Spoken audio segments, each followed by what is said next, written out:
নমস্কাৰ বন্ধুসকল আজি মই যেটো টপিক লৈ পেলাই ভিডিও বনাবলৈ গৈছো এই টপিকটো লৈ পেলাই অসমত পুৰা হাংগামা হৈ আছে কাৰণ অসম চৰকাৰে ডিসিশন এটা দিলে যে ক্লাছ 3 পৰা ম্যাথছ আৰু সায়েন্সখন কমপ্লিট ইংলিশ মিডিয়াম কৰি দিয়া হ'ব আৰু এটো নেক্সট ইয়াৰ পৰা ষ্টাৰ্ট হৈ যাব আৰু এটোকে লৈ পেলাই অসমৰ যিসকল জ্যেষ্ঠ ব্যক্তি আছে তেওঁলোকে কৈছে যে এটো বস্তু এক্সেপ্ট কৰাৰ লগে লগে অসমীয়া ভাষাৰ কাৰণে অসুবিধাৰ সন্মুখীন হ'ব অসমীয়া ভাষাৰ বিপদ হ'ব আৰু মাত্ৰ কিছু লোকে কৈছে যে এটো বস্তু এক্সেপ্ট কৰিব লাগে আৰু এজ এ ষ্টুডেণ্ট মোৰ ফালৰ পৰা এটা অপিনিয়ন দিম এটা প্লাছ পইণ্ট দিম এটা মাইনাছ পইণ্ট দিম আৰু হেডটা কম্পেয়াৰ কৰি পেলাই যদি কোনোবা অভিভাৱকে চাই আছে আপোনাৰ ষ্টুডেণ্টটোৰ কাৰণে সেইটো বস্তু ইংলিশ কৰি ৰাখিলে ভাল হ'ব নে অসমীয়া ৰাখিলে ভাল হ'ব আপুনি জনাব ভিডিওৰ ভিতৰখিলে যোৱাৰ আগতে প্ৰথমতে মই কৈছো যে এটো ভিডিওৰ যোগেদি মোক কোনো অসমীয়া ভাষাক হাৰ্ড কৰা ইন্টেনশন নাই যেহেতু আমাৰ অসমীয়া ভাষা হৈছে মাতৃভাষা আৰু সেইকাৰণে কমপ্লিট ভাষাটো মই এসাইড কৰি ৰাখিছো আৰু এতিয়া ভিডিওৰ মেইন টাৰ্মটো লৈ আহিছো সায়েন্স আৰু ম্যাথছখন এতিয়া ফাৰ্ষ্ট মই মাইনাছ পইণ্ট আপোনাক কৈছো যদিহে আপোনাৰ সেই সাবজেক্ট এটা ইংলিশ কৰি দিয়া হয় ক্লাছ 3 পৰা যেহেতু আমাৰ সৰুৰ পৰা কিবা এটা বস্তু শিকিবৰ কাৰণে প্ৰিপেয়াৰ কৰা হয় যেতিয়া মই সৰু আছিলো আপুনি সৰু আছিলে আপোনাকটো কয় যে এটো বস্তু শিকিব লাগিব এটো বস্তু শিকিব লাগিব আৰু সৰুতে আমাক ক খ এবিসিডি শিকোৱা হয় কিন্তু আমাৰ সৰুতে মনত এটা ভয় সোমাই থাকে যে ইংলিশটো এটা টাৰ্ম সাবজেক্ট আমাৰ শিকিবলৈ অকমান দিগদাৰ হ'ব কিন্তু যিসকল ষ্টুডেণ্ট অলৰেডি ইংলিশ মিডিয়ামত পঢ়ি আছে ক্লাছ 1 2 3 4 তেওঁলোকতো ইংলিশত শিকি আছে সেই ষ্টুডেণ্টখিনি কি বেলেগ ধাতুৰে গঢ়া ষ্টুডেণ্ট নি সেইখিনিতো আমাৰ নিচিনা ষ্টুডেণ্টেই হয় তেওঁলোকে যদি পাৰিছে আমি কিয় নোৱাৰিম আৰু যদিহে গভৰ্ণমেণ্ট স্কুলত এইখিনি বস্তু এড কৰা হয় হয়তো এইটো মাইনাছ পইণ্ট নহ'ব প্লাছ পইণ্টে হ'ব এটা কিন্তু আমাক সেই সৰুৰে পৰা হেতু বস্তু শিকিবৰ কাৰণে প্ৰিপেয়াৰ কৰিব লাগিব আৰু সেকেন্ড মাইনাছ পইণ্টটো হৈছে যিসকল টিচাৰ জ্যেষ্ঠ টিচাৰ আছে তেওঁলোকে যেহেতু ইমান দিন ইংলিশৰ টাৰ্মবিলাকৰ লগত টাচত নাই হয়তো কাৰোবাৰ মনত নাথাকিব পাৰে হয়তো পাহৰি যাব পাৰে বহুতে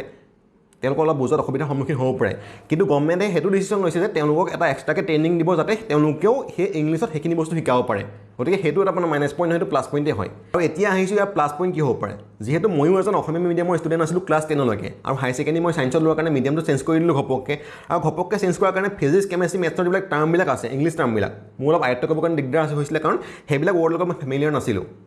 আৰু তাৰপিছত মই গ্ৰেজুৱেশ্যন কৰিলোঁ গ্ৰেজুৱেশ্যন কৰাৰ পিছত যেহেতু মই হাই সেকেন্ডাৰীত ফেমিলিয়াৰ হৈ গ'লোঁ আৰু গ্ৰেজুৱেশ্যনটো মোৰ ইজি হৈ গ'ল আৰু ইয়াতে মই এটা কুৱেশ্যন কৰিছোঁ যে গ্ৰেজুৱেশ্যন যিসমূহ মই কৰিলোঁ সেই যিবিলাক গ্ৰেজুৱেশ্যন কিতাপ আছিলে সেই কিতাপবিলাক অসমীয়া হয়তো কিতাপ কোনো কিতাপ নাপায় বিচাৰি যদি মই অসমীয়া শিকি থাকিলেহেঁতেন সেইখিনি বস্তু মই কেনেকৈ আয়ত্ত কৰিব পাৰিলেহেঁতেন কাৰণ কিতাপেই নাপায় সেইবিলাক বস্তু শিকিবৰ কাৰণে কিন্তু এতিয়াও বহুতে কমেণ্ট কৰিব যে ময়ো অসমীয়া মিডিয়ামত পঢ়িছিলোঁ হাই সেকেন্ডাৰী পঢ়িছিলোঁ অসমীয়া মিডিয়ামত কিন্তু আমুকত চাকৰি কৰি আছোঁ তামুকত চাকৰি কৰি আছোঁ ভাল ভাল কাম কৰি আছোঁ বহুতো তেনেকুৱা এক্সাম্পল আছে কিন্তু তেওঁলোকে এতিয়া ইয়াত মতামত নিদিব কাৰণ এইটো ভিডিঅ' কমপ্লিট অভিভাৱক আৰু এজ এ ষ্টুডেণ্টৰ ফালৰ পৰা মই আপোনাক সেইটো মতামত দিবলৈ বিচাৰিছোঁ কাৰণ ইংলিশ মিডিয়াম কৰি দিয়াৰ লগে লগে সেইটো বস্তু ফেমিলিয়াৰ হৈ যাব কাৰো কাৰণে অসুবিধাৰ সন্মুখীন নহয় এইটো ইজি হ'ব বস্তু শিকিবৰ কাৰণে এতিয়া মই অভাৰঅল সায়েন্স পাৰ্টটো লৈ আহিছোঁ যিজন ষ্টুডেণ্টৰ সায়েন্সৰ হাই সেকেন্ডাৰী পাছ কৰিলে তেওঁ হয়তো মেডিকেল পঢ়িব ইঞ্জিনিয়াৰিং পঢ়িব নহ'লে তেওঁ গ্ৰেজুৱেশ্যন কৰিব অথবা তেওঁ কিবা লাইন লৈ পঢ়িব যিজন ষ্টুডেণ্টে মেডিকেল পঢ়িলে বা ইঞ্জিনিয়াৰিং পঢ়িলে তাৰ হয়তো কিছুমান টাৰ্ম সেইবিলাক অসমীয়াত নাই তেওঁ গৈ পেলাই সেইখিনি কেনেকৈ পঢ়িবগৈ তেওঁতো অসুবিধাৰ সন্মুখীন নহ'বনে আৰু যিবিলাক আপোনাৰ গ্ৰেজুৱেশ্যন কৰিবলৈ গ'ল তাৰ যিবিলাক কেমেষ্ট্ৰি হওক বা ফিজিক্সৰ কিছুমান টাৰ্ম বা মেডিকেলৰ কিছুমান কম্প'জিশ্যন দৰৱৰ পেকেটত যিবিলাক কম্প'জিশ্যন থাকে সেইবিলাকতো ইংলিছত থাকে যদি আমি সেইখিনি বস্তু শিকি থওঁ আমাৰ কাৰণেতো ইজি হ'ব শিকিবৰ কাৰণে হায়াৰ ষ্টাডিৰ কাৰণে যিসকলে পঢ়িবলৈ বিচাৰে হায়াৰ ষ্টাডিত এতিয়া বহুতে কুৱেশ্যন কৰিব যে ই অকল ছায়েন্সৰ কথা কৈ আছে আৰু সেইকাৰণে মই কমপ্লিট অসমীয়া ভাষাটো ইয়ালৈ লৈ আহিছোঁ যিসকল ষ্টুডেণ্টে আৰ্টছত পঢ়িম বুলি ভাবিছে তেওঁলোকে পঢ়ক তেওঁলোকে আগুৱাই যাওক কাৰণ অসমীয়া ভাষাটো উন্নতি হোৱা আমি বিচাৰোঁ কাৰণ অসমীয়া ভাষাটো যিখন জাৰ্নেল পাব্লিছ কৰে ইণ্টাৰনেশ্যনেল লেভেলত অসমৰ কাৰণেতো সেইটো গৌৰৱৰ কথা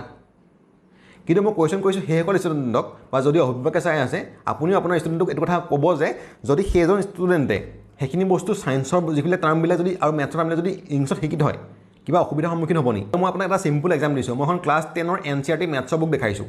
য'ত আপোনাৰ যিটো আপোনাৰ ইংলিছ টাৰ্মটো দেখা পাইছে ছাইডত আপোনাৰ বেকেটত লিখি থোৱা আছে অসমীয়া ৰিপ্লেচমেণ্টত যিটো ইংলিছত লিখি থোৱা আছে যদিহে কমপ্লিট ইংলিছ কৰি দিয়া হয়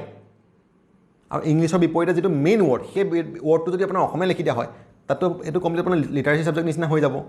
বুজিবলৈতো ইজি হ'ব আৰু সেইখিনি বস্তু পিছত হায়াৰ ষ্টাডি বহুত কামত আহিবগৈ আৰু সেইকাৰণে ভাবোঁ খুব ভাল ডিচিশ্যন লৈছে অসম চৰকাৰে ছাপোৰ্ট কৰোঁ মই সদায় আৰু আপুনি ছাপোৰ্ট কৰিছিলে আপোনাৰ কমেণ্ট বক্সত জনাব আৰু যদি আপুনি ভিডিঅ'টো ভাল পালে প্লিজ লাইক আৰু শ্বেয়াৰ কৰি দিব যাতে সকলোৱে সুবিধা হয় আৰু প্লিজ মই আপোনাক ৰিকুৱেষ্ট কৰিছোঁ এইটো ভিডিঅ' লৈ পেলাই যাতে আপুনি বিতৰ্ক নকৰে গতিকে ইমানখিনি আছিলে আজি ভিডিঅ'ত নতুন এটা ভিডিঅ' পুনৰ লগ পোৱাৰ আশাৰে আজিলৈ বাই বাই জয় অসম